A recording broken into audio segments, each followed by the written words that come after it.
Greetings, my name is Ray, and today I would like to take this opportunity to discuss a forgotten piece of Chicago history. During the 1950s, there was a common fear that the United States would fall victim to atomic attack. As a result, civil defense corps around the country began making preparations for such an event. Among these preparations was the installation of thousands of air raid sirens across the target areas in the United States. These target areas included population centers, military facilities, industrial facilities, and agricultural centers. The city of Chicago is one of the largest population centers in the United States. As a result, it was a prime target for atomic attack. So, throughout the 1950s and even some of the 1960s, Chicago and neighboring suburbs installed hundreds of air raid sirens on the roofs of buildings within and surrounding the city.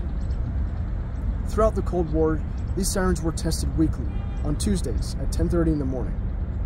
Thankfully, they were never sounded off for their intended purpose. These sirens specifically gained a reputation in 1959 when they were sounded off for 5 minutes after the Chicago White Sox won the American League Championship. That's what they're best known for, at least.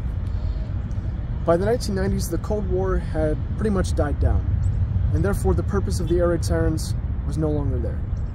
In 1996, the city of Chicago disconnected their system of 100 air raid sirens, and they began replacing them with more modern and upgraded versions, which are now purposed for other emergency warning purposes, such as tornadoes, natural disasters, and, of course, still atomic attack, or nowadays nuclear attack.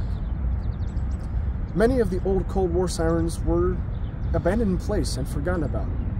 Very few were immediately removed following their decommissioning.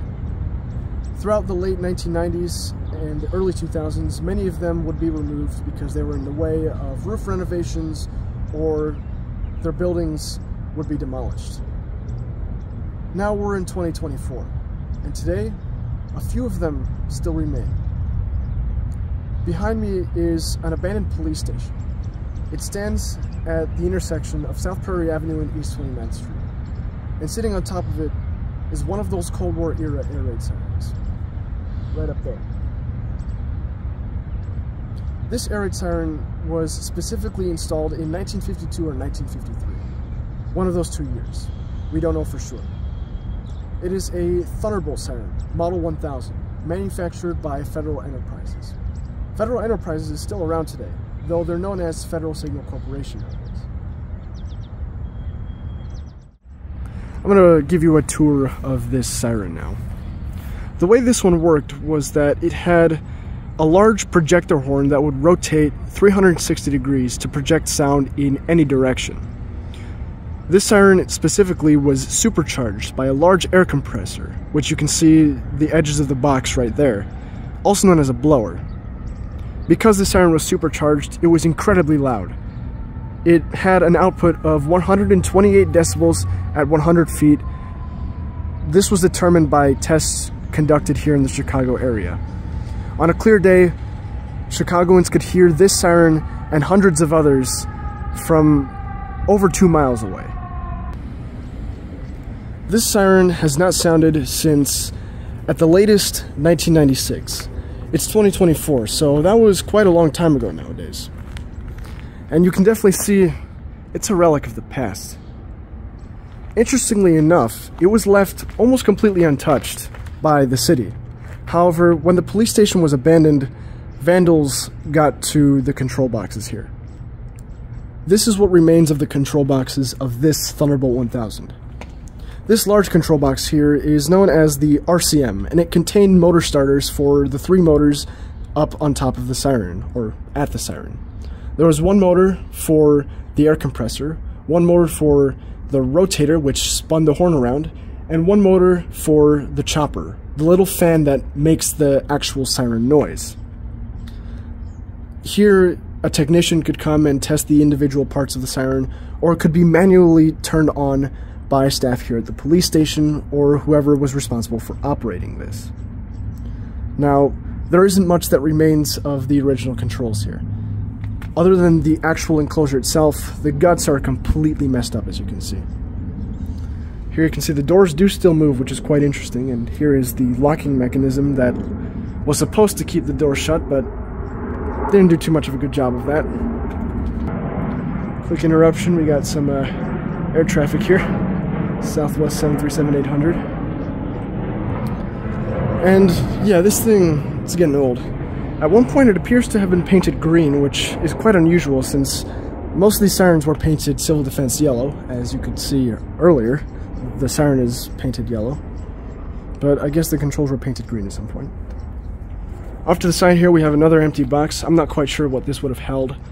And up here we have some sort of radio. This is quite unusual for this type of siren because right above that is a ring relay for the telephone lines, because that's how they would activate these sirens back in the 50s. They would hook it up to the telephone lines, and when the button was pushed, the signal would be sent out. It would be intercepted by this ring relay here, and it would activate the siren. But I'm not quite sure what this box is. It looks newer than the rest of the siren, so it might have been a later edition, and I guess it was a radio of some sort, so that's quite interesting. But yeah, the controls are completely dilapidated, and there's one big wire headed up to the power source there.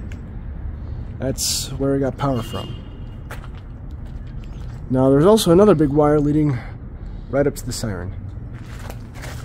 Now earlier I mentioned that this siren is a 1952 or 1953 model.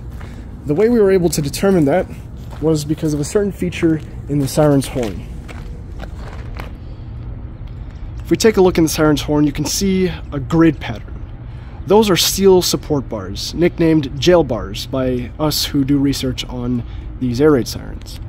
These bars served as a support for the horn because there was the theory that the horn would eventually collapse in on itself under its own weight.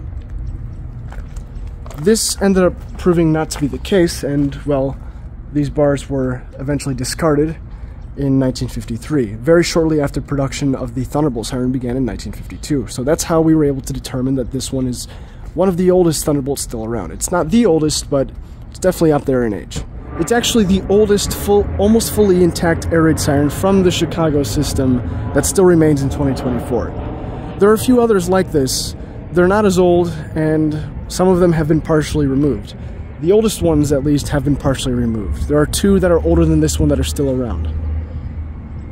So, as long as the siren doesn't really get in anyone's way or anything, it's going to stay here rotting away, serving as a silent reminder of a time that's long been forgotten.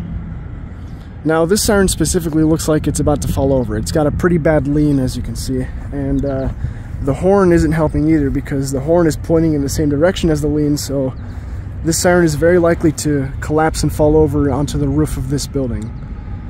Whether or not the roof can survive, I don't know, but hopefully the siren falls onto the ground instead so we can get up close to it. But only time will tell what happens to this thing. Well, that's a bit of Chicago history for you. Thanks for watching. If you have any questions or concerns, feel free to drop those down below in the comment section. If you're very curious and you want to learn more about Chicago's Cold War air raid siren network, feel free to visit the map that is linked in the description in the pinned comment. That is a map that I created with the help of a few others who were also curious about Chicago's Cold War air raid siren history. We documented as many possible locations of these air raid sirens, including this one here. On that map you can see which ones existed, which ones have been removed, and which ones still remain. So if one day you want to visit one of these, you have a map to reference off of to find a location. That's all I've got for you guys today. Thank you so much for watching. Thank you for taking your time and spending it here today. And I'll see you next time. Take care of yourselves.